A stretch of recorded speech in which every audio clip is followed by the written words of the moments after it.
Reverse exchanges. The reverse exchange is actually a misnomer. It represents an exchange in which the exchanger locates a replacement property and wants to acquire it before the actual closing of the relinquished or exchanged property. Since the exchanger cannot purchase a replacement and later exchange into property that he already owns, he must find a method to acquire the replacement property and still maintain the integrity of his exchange. Reverses are typically accomplished in two formats based upon transaction logistics and the financing needs of the exchanger. The exchange last strategy is utilized only when an exchanger requires traditional financing to complete his acquisition of the replacement property.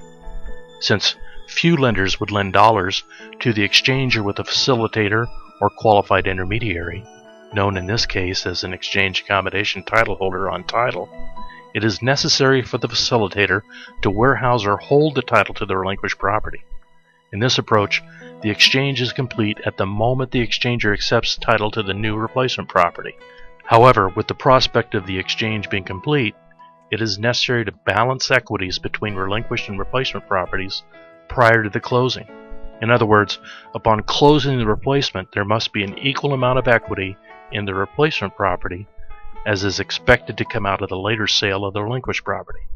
Then, at the time of the later sale of the relinquished or exchanged property, any debt is retired and the exchanger is repaid any dollars which he advanced for the replacement property acquisition.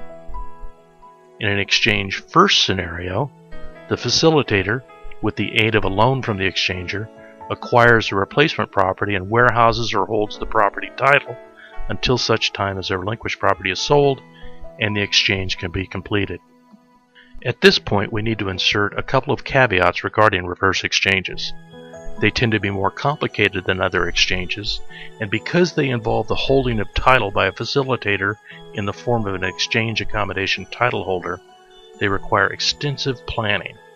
Do not undertake a reverse exchange without the assistance of an experienced and knowledgeable facilitator or intermediary.